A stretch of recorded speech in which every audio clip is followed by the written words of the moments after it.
Le prix de l'électricité a augmenté en France seulement 5 jours.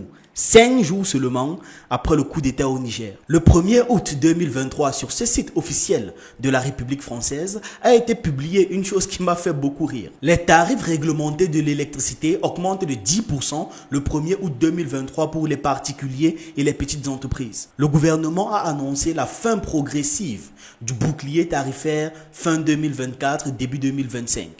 Bon, déjà, je ne comprends pas, vraiment, je ne comprends pas pourquoi est-ce qu'ils augmentent le prix pour les particuliers et les petites entreprises. Ce sont eux qui ont le moins d'argent, mais laissent le prix de l'électricité à un coût normal pour les grosses entreprises qui, elles, ont beaucoup d'argent et peuvent payer. Où est la logique? Comme quoi, finalement, la corruption n'a pas été inventée en Afrique. Je pense même qu'on doit se demander si ce n'est pas un des nombreux héritages de la France. J'encourage vraiment à ce que les dirigeants français commencent par travailler pour leur peuple avant d'aller en Afrique parler de démocratie. Bref, je disais que le prix de l'électricité a augmenté de 10%, comme par hasard, 5 jours après un coup d'État au Niger, principal fournisseur d'uranium de France. Est-ce une coïncidence? Peut-être, on ne sait pas. Je vous pose la question. Dans l'article, ils essaient de donner les raisons de cette augmentation en 8 points. On ne va pas se taper cette lecture inutile qui est là en fait juste pour nous embrouiller. Quand je disais que la France allait devoir payer l'électricité, je ne pensais pas que ça arriverait aussi vite. Je vous assure. Il précise que pour l'instant, la hausse des prix est contenue, est protégé par un bouclier tarifaire et que d'ici la fin 2024 et le début 2025, ce bouclier sera abattu et ils vont recevoir de plein fouet la hausse des prix en France. Courage à nos frères qui sont là-bas. À mon avis, je pense que cette échéance, c'est le temps que les réserves d'uranium volées au Niger s'épuisent. Les services publics de l'Union européenne disposent de stocks suffisants d'uranium naturel pour atténuer tout risque d'approvisionnement à court terme, à moyen et à long terme. Il existe suffisamment de gisements sur le marché mondial pour couvrir les besoins de l'Union européenne. C'est ce que nous avons constaté. Et maintenant, ils vont devoir acheter, ils vont devoir payer. Quand je parle même de payer, je ne dis même pas forcément payer au Niger, ça peut même être ailleurs. Même s'ils vont payer avec l'argent que l'Afrique a dans leur caisse, ils vont quand même décaisser. Ça, c'est sûr. Alors, dans cette vidéo, ce n'est pas là-bas que je voulais attirer votre attention. Je voulais qu'on parle du comportement des pays africains et de la CEDEAO face à ça. Face à cette situation-là au Niger et consort. Dimanche, la CEDEAO a imposé des sanctions contre le Niger en prévenant les putschistes qu'ils disposent d'un délai de 7 jours pour rétablir Mohamed Bazoum. En gros, ça veut dire qu'ils ont jusqu'à dimanche de cette semaine pour le remettre au pouvoir. La CEDEAO et l'Union économique et monétaire ouest-africaine, en abrégé UEMOA, ont déclaré que les frontières avec le Niger seraient fermées. Les vols commerciaux aussi seront interdits.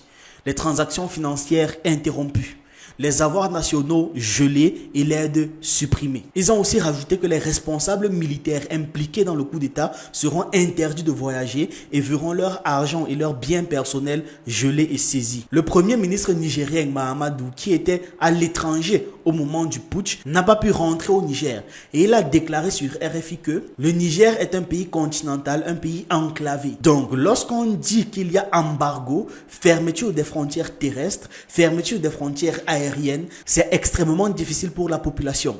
Et lorsque cela s'accompagne de sanctions financières dans un pays qui a déjà une situation financière fragile, vous pouvez comprendre le désastre que cette situation pourrait provoquer. Oui, mon père, nous on comprend. Nous, le peuple là, qui subissons ça, on comprend. Mais les gens à qui tu t'adresses, non.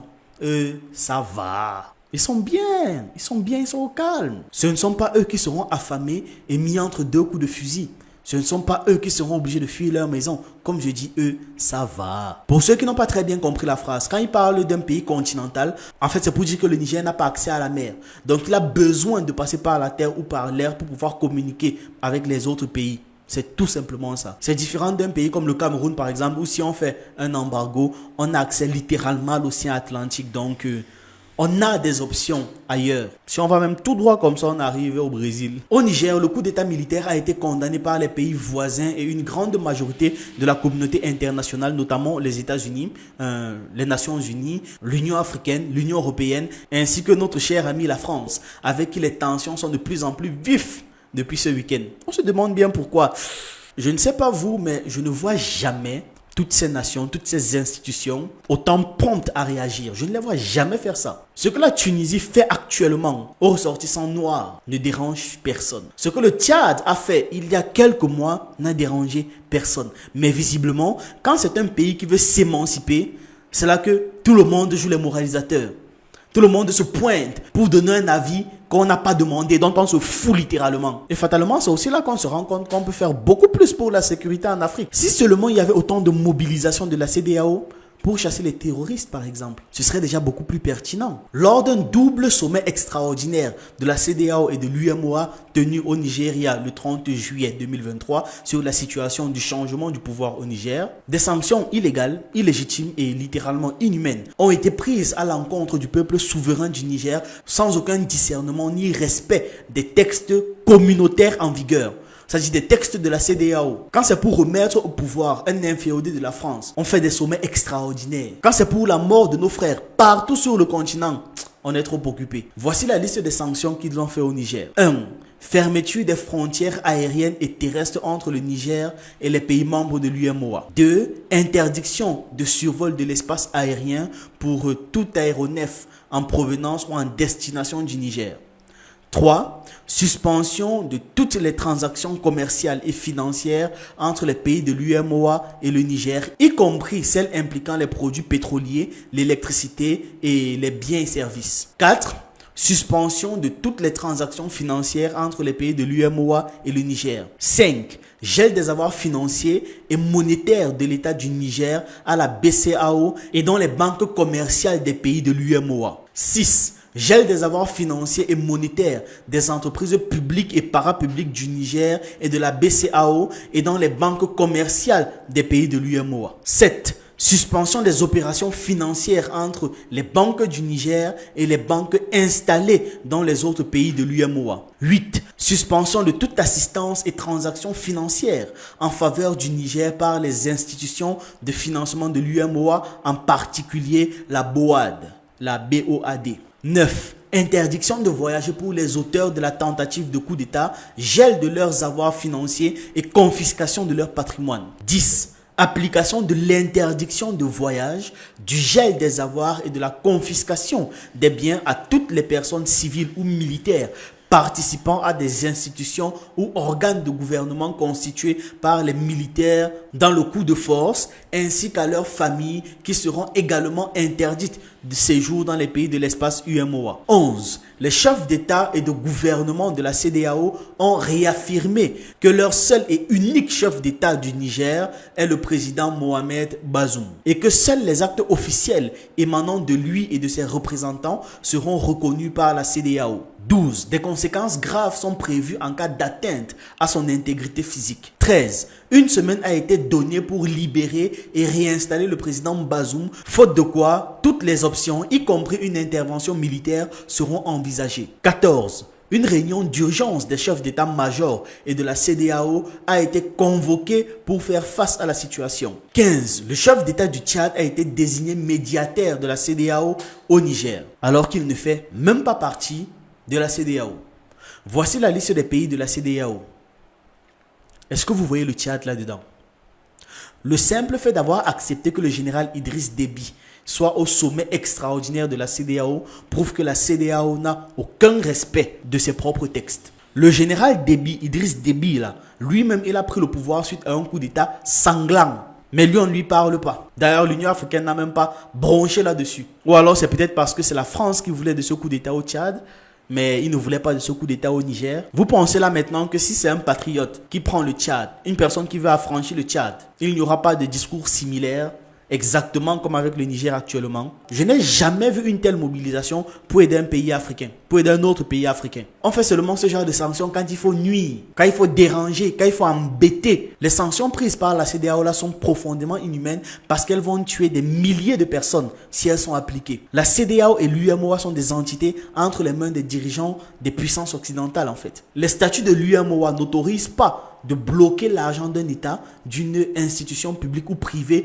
ou encore des citoyens d'un pays.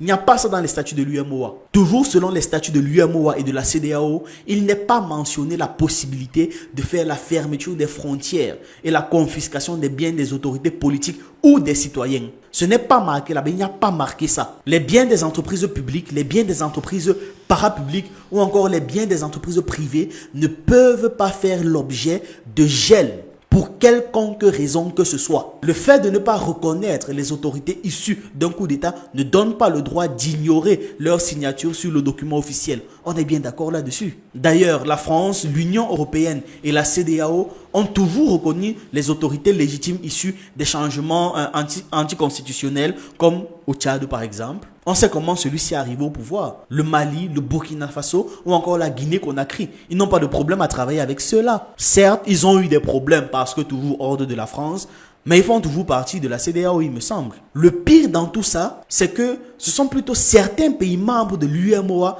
qui souffriraient le plus de cet embargo contre le Niger. Sans parler du fait qu'avec les expériences du Mali, du Burkina Faso et de la Guinée-Conakry, on sait que ce genre de sanctions ne sont pas efficaces sur les pays qui veulent vraiment changer les choses. Au contraire, ces sanctions discréditent même la CEDEAO et l'UMOA, qui ne savent que se réunir quand il faut travailler pour les intérêts de l'Occident. Ils vont clairement à l'encontre de leurs propres règlements pour faire plaisir à leur maître.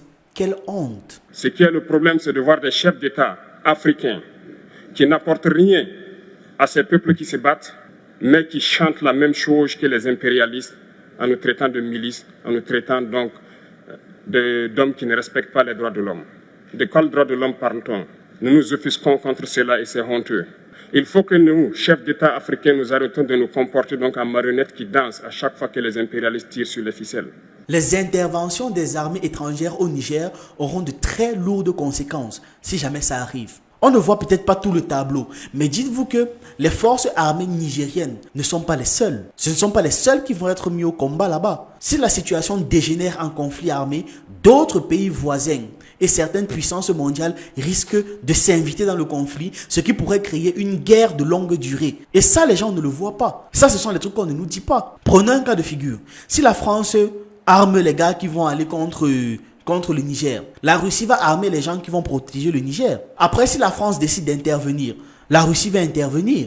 Puis d'autres puissances vont intervenir. Et chacun va intervenir pour ses intérêts ou pour ses accords. Et les gens qui prennent ce genre de décision de déclarer la guerre à tout va, ils ne sont pas bêtes. Ils savent pertinemment toute la destruction que ça peut causer, toutes les pertes humaines et économiques. Mais ils les prennent quand même. D'ailleurs, peut-être même que c'est parce qu'ils connaissent les conséquences